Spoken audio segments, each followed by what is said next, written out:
Cette année, nous avons choisi un texte d'Italo Calvino, qui était un grand auteur italien, un texte relativement connu, Marco Valdo, c'est le nom d'un personnage. C'est un personnage citadin, mais qui n'est pas très bien adapté à la vie de la ville. Alors il lui arrive des petites choses, voilà. Et donc ce sont juste 2 chapitres, enfin c'est quelques extraits seulement du roman. On ne fait pas tout le roman, hein, d'accord.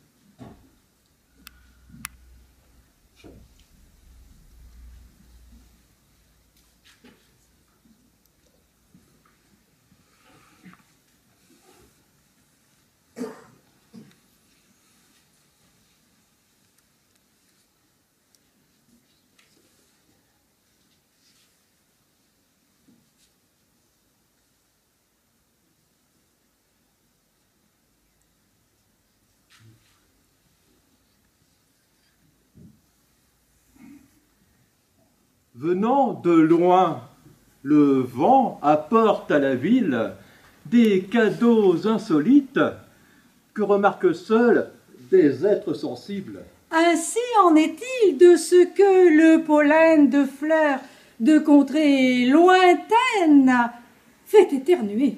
Un jour, sur le bord de la plate-bande d'une avenue de la ville, tomba on ne sait d'où une volée de spores, et des champignons y germèrent. Personne ne s'en aperçut, sauf le manœuvre Marco Valdo, qui prenait chaque matin justement le tram à cet endroit-là. Il avait, ce Marco Valdo, un œil peu fait pour la vie citadine.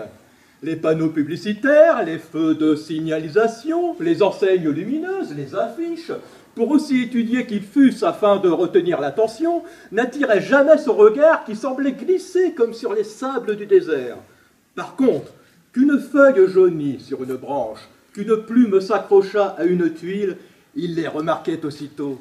Il n'était pas de temps sur le dos d'un cheval, de trous de verre dans une table, de pots de figues écrasés sur le trottoir, que Marco Valdo ne nota et n'en fit l'objet de ses réflexions, découvrant ainsi les changements de la saison, les désirs de son âme et les misères de son existence. Donc, un matin, alors que Marco Valdo attendait le tram qui devait le mener à la S-A-B-A-V, Sabave, où il était homme de peine, il remarqua quelque chose d'anormal près de l'arrêt, dans la bande de terre stérile et encroûtée qui longeait les arbres de l'avenue. On aurait dit que des bosses gonflaient, qui éclataient çà et là, en laissant affleurer d'étranges corps souterrains de forme arrondie. il se baissa pour attacher ses chaussures et regarda mieux. C'était des champignons, de vrais champignons, qui étaient en train de pousser au cœur de la ville. Marco Valdo eut le sentiment que le monde gris et misérable qui l'entourait regorgeait soudain de richesses cachées et qu'on pouvait encore attendre quelque chose de la vie, en plus du salaire horaire contractuel, des contraintes, des allocations familiales et de l'indemnité de transport.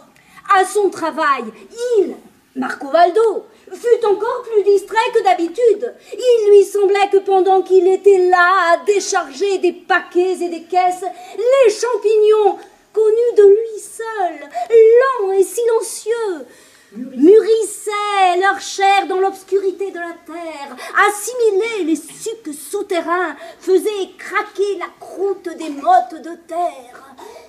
Il suffirait d'une nuit de pluie, se disait-il, et il serait bon à cueillir. Il lui tardait d'annoncer la nouvelle à sa femme et à ses 6 enfants. Écoutez bien ce que je vais vous dire. Annonça-t-il au cours du maigre déjeuner. Cette semaine, on va manger des champignons. Frits à l'huile. Je vous le garantis. Puis, au plus petit de ses enfants qui ne savait pas ce que c'était que des champignons, Il expliqua avec ferveur la beauté de leurs nombreuses espèces, la délicatesse de leurs saveurs et comment il convenait de les cuisiner, parvenant même à intéresser à la discussion sa femme, Domitilla, qui jusqu'alors avait semblé plutôt sceptique et distraite. Et où c'est qu'ils sont, les champignons? Et où c'est qu'ils sont, les champignons? Et où c'est qu'ils sont, les champignons? Demandèrent les gosses. Dis-nous pas où c'est qu'ils poussent. Dis-nous pas où c'est qu'ils poussent. Dis-nous pas où c'est qu'ils poussent. À cette question, un réflexe de méfiance doucha l'enthousiasme de Marcovaldo. Si je leur dis l'endroit, ils vont aller les chercher avec une bande de gamins, tout le quartier sera au courant et les champignons finiront dans les casseroles des autres.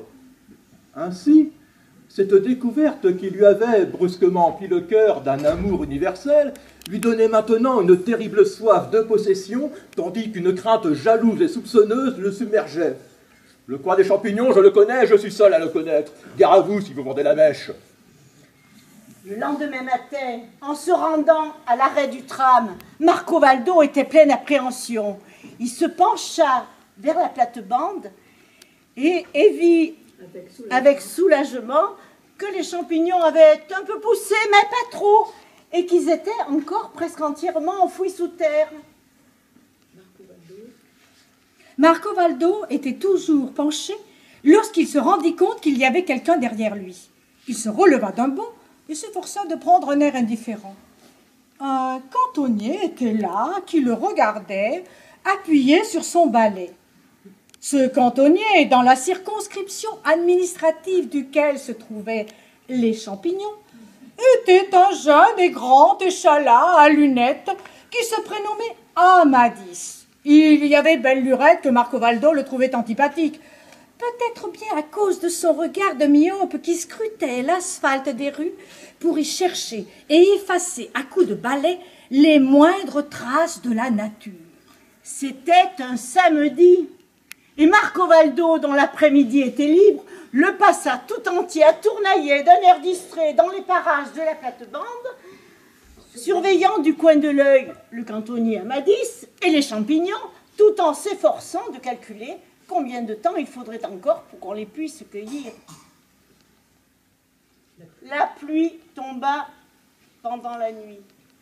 Marcovaldo, comme ces paysans qui, après des mois de sécheresse, se réveillent et bondissent de joie au bruit des premières gouttes, Marcovaldo, seul de toute la ville, s'assit dans son lit, appela les siens. Il pleut, et respira, venu du dehors, une odeur de poussière mouillée et de moisissure fraîche. À l'aube, c'était dimanche. Avec les gosses et un panier qu'on lui avait prêté, il fonça immédiatement vers la plate-bande. Les champignons étaient bien là, droits sur leurs pieds, leur tête dominant la terre, encore imbibée d'eau. Hurrah! Et ils se précipitèrent pour les ramasser. Quoi? Regarde le monsieur là, tout ce qu'il a déjà pris.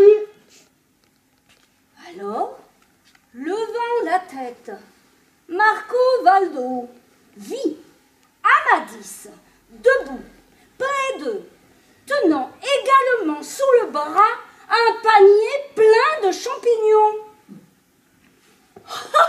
Vous les ramassez aussi? Ils sont bons à manger alors. Moi j'en ai ramassé un peu, mais je ne savais pas si on pouvait s'y fier. Un peu plus loin dans l'avenue, il y en a qui sont encore plus gros. Bon ben, maintenant que je sais, je m'en vais affranchir mes parents qui sont là-bas, à se demander s'il faut les ramasser ou non. Et il s'éloigna à grandes enjambées. Marcovaldo demeura bouche bée, des champignons encore plus gros qu'il n'avait même pas remarqué, une récolte inespérée qu'on lui soufflait comme ça, sous le nez. Il demeura un moment immobile, comme pétrifié de colère, de rage. Puis, ainsi que cela se produit souvent, ses passions individuelles et mesquines s'effondrèrent et firent place à un grand élan de générosité. À cette heure-là, beaucoup de gens attendaient le tram, le parapluie accroché au bras, car le temps demeurait humide et incertain. Et vous autres, vous aimeriez pas manger un bon plat de champignons ce soir? Il y en a qu'on poussait dans l'avenue. Suivez-moi, il y en aura pour tout le monde. Il s'élança sur les traces d'Amadis, suivi par une petite troupe d'hommes et de femmes. Ils trouvèrent encore assez de champignons pour tous, et à défaut de panier, les mirent dans leurs parapluies grands ouverts.